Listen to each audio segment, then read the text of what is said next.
1,00,000 మందిని నిరాశ్రయులను చేస్తా అని మూసీ బాధితుల పాలిట ఒక కాలయముడిలాగా ముఖ్యమంత్రి గారు మారిపోయినారు. నేను ముఖ్యమంత్రి గారిని ఒకటే అడుగుతా ఉన్నా, మీకు ఎవరిచ్చారు ఈ అధికారం? అసలు తప్పు చేసింది ఎవరు? నేరం చేసింది ఎవరు? శిక్ష ఎవరికి వేస్తున్నారు మీరు చూడండి, వాళ్ళ మాటలు వినండి దయచేసి. ఎవరైతే బాధితులు ఉన్నారో మా దగ్గరకు వచ్చి చెప్తా ఉన్నారో వారి మాట దయచేసి మీరు వినండి, వారి ఆక్రందనలు వినండి. 1994లో మీ కాంగ్రెస్ ప్రభుత్వం ఉన్నప్పుడే మాకు పట్టాలు ఇచ్చారు, మాకు రిజిస్ట్రేషన్లు అయినాయి. అప్పటి నుంచి ఇప్పటి వరకు అక్కడే ఉంటున్నాం. 30-35 ఏళ్ళ నుంచి ఉంటున్నాం, 40 ఏళ్ళ నుంచి ఉంటున్నాం, 50 ఏళ్ళ నుంచి ఉన్న వాళ్ళు ఉన్నాం. కాంగ్రెస్ ప్రభుత్వంలోనే మాకు పట్టాలు వచ్చినాయి, కాంగ్రెస్ ప్రభుత్వంలోనే మా రిజిస్ట్రేషన్లు అయినాయి, కాంగ్రెస్ ప్రభుత్వంలోనే మేము ఇల్లు కట్టుకున్నాం అని చెప్పి వాళ్ళు చెప్తా ఉన్నారు. ఈరోజు వాళ్ళు అడుగుతూ ఉన్నారు, మరి ఆనాడు రిజిస్ట్రేషన్ చేయించుకున్నప్పుడు కానీ, బిల్డింగ్ పర్మిషన్లు ఇచ్చినప్పుడు కానీ, ఆనాడు ప్రాపర్టీ ట్యాక్స్ కట్టించుకున్నప్పుడు కానీ, మాకు కరెంటు కనెక్షన్ ఇచ్చినప్పుడు కానీ, మంచినీళ్ళ బిల్లు కట్టుకున్నప్పుడు కానీ ఆ రోజు లేని అభ్యంతరాలు ఈ రోజు ఎందుకు వస్తున్నాయని వాళ్ళు అడుగుతున్న సూటి ప్రశ్నకు ప్రభుత్వం దగ్గర సమాధానం ఉందా అని నేను అడుగుతాను. రెండవది, ముఖ్యమంత్రి గారు ఒక మాట అర్థం చేసుకోవాలి. అసలు ఒక పేద మధ్యతరగతి కుటుంబానికి ఇల్లు అనేది జీవితకాలం వాళ్ళు చేసిన కష్టానికి ప్రతిరూపం. ఇల్లు అనేది ఒక ఇమోషన్. ఇల్లు అనేది ఆ కుటుంబం మొత్తం కలలుగానే ఒక సౌధం. అదేదో కేవలం ఒక 4 ఇటుకలు లేదా 2 రాళ్ళు పెట్టి కట్టిన ఒక కట్టడం కాదు. ఇల్లు అనేది ఒక జ్ఞాపకాల పొదరిల్లు.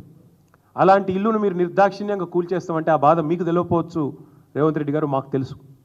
మా కుటుంబం స్వయంగా కేసీఆర్ గారి కుటుంబం ఒకసారి కాదు 2 సార్లు డిస్ప్లేస్ అయ్యాం మేము.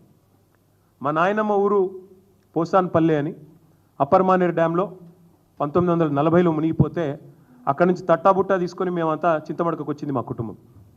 మా అమ్మమ్మ ఊరు, మా అమ్మగారి అమ్మ ఊరు మొన్న మిడ్మానేరులో మా ప్రభుత్వం వచ్చిన తర్వాతనే 2014 తర్వాత మా అమ్మమ్మ గారి ఊరు కూడా మునిగిపోయింది. మా జ్ఞాపకాలు, ఆ ఇల్లు అన్నీ అక్కడే పోయినాయి. సో ఒకసారి కాదు 2 సార్లు డిస్ప్లేస్ అయిన ఫ్యామిలీ మాది. మాకు తెలుసు ఆ బాధ ఎట్లుంటుందో తెలుసు. ఒకసారి నిర్వాసితులుగా మారితే ఆ ఊరితో అల్లుకున్న జ్ఞాపకాలు కానీ, ఆ ఇంటితో అల్లుకున్న కొన్ని ఆశలు, ఆకాంక్షలు కానీ ఎట్లుంటాయో మాకు తెలుసు. మీకు తెలియకపోవచ్చు రేవంత్ రెడ్డి గారికి. ఎందుకంటే మీలాగా అయాచితంగా లకీరాలో వచ్చినట్టు ధన్మనే ఊడిపడలేదు ప్రజలు. పాపం కష్టపడి ఇదే మీ కాంగ్రెస్ ప్రభుత్వమే, ఇలా మీరు ముఖ్యమంత్రి కావచ్చు కానీ గతంలో మీ కాంగ్రెస్ ముఖ్యమంత్రులు ఉన్నప్పుడే అన్ని అనుమతులు తీసుకొని కట్టుకున్న ఇండ్లు ఇవి.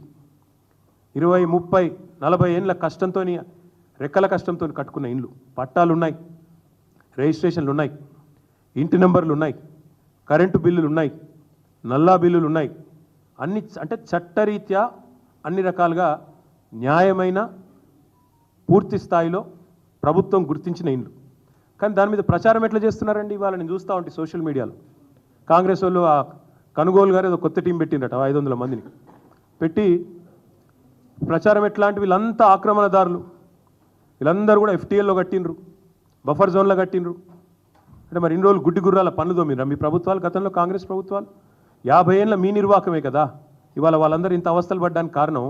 50 ఏళ్లలో ఎన్నడన్నా పట్టించుకున్నారు? ఇగో ఇది 2016లో మా ప్రభుత్వం వచ్చిన తర్వాత ఫస్ట్ టైం హైదరాబాద్లో చెరువులు, వాటి యొక్క FTL, వాటి బఫర్ జోన్లు డ్రా చేస్తూ ఫస్ట్ టైం ఒక జీవో ఇచ్చిన ప్రభుత్వం మా ప్రభుత్వం 2016లో. అంటే అది వరకు 1956 నుంచి 2016 వరకు, అంటే సరిగ్గా 60 ఏళ్ళు ఒక్కరంటే ఒక్క ప్రభుత్వం కాంగ్రెస్ ఉన్నా, మిగతా ప్రభుత్వాలు ఉన్నా కనీసం వాటి బౌండరీస్ కూడా డ్రా చేసే ప్రయత్నం చేయలేదు. ఎట్లా వస్తే అట్లా పట్టాలు ఇచ్చారు, రిజిస్ట్రేషన్లు చేశారు, FTL చూడలేదు, బఫర్ చూడలేదు, ఏది చూడలేదు, కట్టిపారేసిండ్రు, ఇచ్చి పారేసిండ్రు. ఈరోజేమో ఇప్పుడు 2024 సంవత్సరంలో వచ్చి మీరు ఆక్రమణదారులు, మీరు తప్పు చేసిండ్రు. నేను అడుగుతా ఉన్నా, మీకు దమ్ముంటే చేత అయితే మొదలు ఎవరైతే పర్మిషన్ ఇచ్చిండ్రో వాళ్ళ మీద చర్య తీసుకోవాలి. హైకోర్టు కూడా అదే చెప్పింది కదా. ఎవరైతే పర్మిషన్ ఇచ్చిండ్రో ఆనాడు, ఎవరైతే అధికారులు, ఎవరైతే ఆనాడున్న ప్రభుత్వాలు, ఎవరెవరైతే ఈ ఆక్రమణలను మీరు ఈరోజు ఆక్రమణలు అంటున్నారు కదా, వాటిని ప్రోత్సహించిన వాళ్ళు ఉన్నారో మీ ప్రభుత్వాలే గతంలో, వాళ్ళ మీద చర్య తీసుకో. ఎందుకు మరి మేము 2016లో వచ్చి ఈ జీవో ఇచ్చేదాకా ఎందుకు మీ ప్రభుత్వాలు ఎన్నడూ పట్టించుకోలేదని నేను అడుగుతా ఉన్నా. ఇవన్నింటికి మించి లక్షలాది మంది జీవితాలు అంధకారం చేస్తా అంటే ఒక మాట అడుగుతా ఉన్న ముఖ్యమంత్రి, నేను మీ ప్రాధాన్యం ఏంది? అసలు ప్రజలకిచ్చిన మాట నిలబెట్టుకుంటావా? ప్రజలకిచ్చిన మాట ఏంటిది? మీరు రైతులకు రైతు భరోసా అన్నారు, రైతు కూలీలకు నెలకు 1000 రూపాయలు ఇస్తా అన్నారు, ఆటో డ్రైవర్లను బాగా చూసుకుంటాం నెలకు 1000 రూపాయలు ఇస్తా అన్నావు, మహిళా సోదరిమణులను కోటీశ్వరులను చేస్తా అన్నావు, నెలకు 2500 అన్నావు. అది ఏది చేయకపోగా దానికి దేనికి పైసలు లేవట. దానికి మాత్రం పైసలు లేవు, చేతులు రావు, మనసు రాదు. కానీ 1,50,000 కోట్లు ఒక మూసీ ప్రాజెక్టు. నేను ఒకటి అడుగుతా ఉన్నా, మూసీ ప్రాజెక్టు విషయంలో ముఖ్యమంత్రి గారు చెప్పాలా. మేము కూడా మొత్తం దేశంలో ఉండే అన్ని వివరాలు తెప్పించినాం. ఇగో ఇది నమామి గంగే, నమామి గంగే యొక్క ఇగో డిపిఆర్ ప్రాజెక్టు వివరాలు మొత్తం, అసలు దాని మొత్తం ప్రాజెక్ట్ యొక్క పూర్వాపరాలు ఏంది, దాని కథ అనేది నేను కూడా అవుట్ ఆఫ్ క్యూరియాసిటీ తెప్పించిన. ఏంది అసలు నమామి గంగే ఏంది? 2400 కిలోమీటర్ల గంగా నది ప్రక్షాళన కోసం కేంద్ర ప్రభుత్వం స్టార్ట్ చేసింది ఈ కార్యక్రమం నమామి గంగే. 2400 కిలోమీటర్లు మొత్తం కలిసి దానికి పెట్టిన బడ్జెట్ ఎంతో తెలుసా?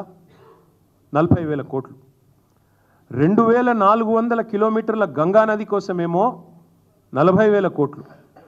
కానీ 55 కిలోమీటర్లలో జరిగే మూసీ సుందరీకరణ కోసం మాత్రం ఈ ముఖ్యమంత్రి గారు చెప్తారు 1,50,000 కోట్లు ఖర్చు అవుతుందంట. దీన్ని స్కామ్ అనక ఏమనాలి మరి మేము? దీని వెనకాల ఉన్న మతలబేంది చెప్పాలి కదా. ఇంకొక మాట కూడా రేవంత్ రెడ్డి గారు చెప్పాలి. అనుమతులు ఇచ్చిన ఇండ్లను కూల్చడం అంటే ఇది ప్రభుత్వానికి తన వ్యవస్థ మీద, తన యంత్రాంగం మీద, తన పరిపాలన మీద తనకే పట్టులేని తనానికి నిదర్శనం కాదని నేను అడుగుతా ఉన్నా. ఇంకొక మాట కూడా నేను రేవంత్ రెడ్డి గారిని అడుగుతా ఉన్నా. కూల్చాల్సి వస్తే, and I'm saying this as a minister who worked in municipal department for 8 years, 8 ఏళ్ళు మున్సిపల్ మినిస్టర్గా నేను పనిచేస్తున్నాను. కూల్చాల్సి వస్తే మొదట కూల్చాల్సింది నాలాల మీద ఉన్న వాటిని కూల్చాలంటున్నారు కదా. ఫస్ట్ కూల్చాల్సింది హైడ్రా కమిషనర్ ఆఫీసు. బుద్ధ భవన్ ఏదైతే ఎక్కడైతే హైడ్రా కమిషనర్ కూర్చున్నాడో అదే FTL మీద ఉంది. అసలు FTL అంటారు సార్, నాలా మీద ఉంది.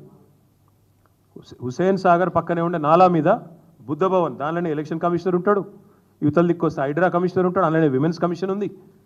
ఫస్ట్ ఆ బిల్డింగ్ కొట్టాలి మీరు నిజంగానే కూల్చాల్సి వస్తే. రెండోది ఏం కొట్టాలి తెలుసా మీరు? ఏ GHMC అయితే పర్మిషన్లు ఇస్తుందో ఆ GHMC బిల్డింగ్ను రెండోది కొట్టాలి. ఎందుకంటే GHMC బిల్డింగ్ కూడా నాలా మీదే ఉంది. మరి నువ్వు ఇతరులకు శుద్ధులు చెప్పే ముందు నీ కాడికెళ్ళి మొదలు పెట్టాలి కదా. చారిటీ బిగిన్స్ ఎట్ హోమ్ కదా, అది చేయరట. నాకు తెలిసి మరి ముఖ్యమంత్రి గారికి నా అవకాశం ఇస్తే మనం కొత్తగా కట్టుకున్న డాక్టర్ బాబాసాహెబ్ అంబేద్కర్ సెక్రటేరియట్, ఎందుకంటే ఆయన ఒక లక్ష్యం పెట్టుకున్నాడు, కేసీఆర్ ఆనవాళ్ళు లేకుండా చేయాలి. మరి సెక్రటేరియట్ని చూడగానే అందరు కేసీఆరే గుర్తొస్తాడు. మొన్న గణపతి బప్ప మోరియా అనుకుంటే వెయిన్రాడికి వెళ్ళి ఆడ రాగానే కేసీఆర్ యాదకి వచ్చింది. కేసీఆర్ పాటలు పెట్టగానే ముఖ్యమంత్రికి ఇరిటేషన్ వస్తున్నది.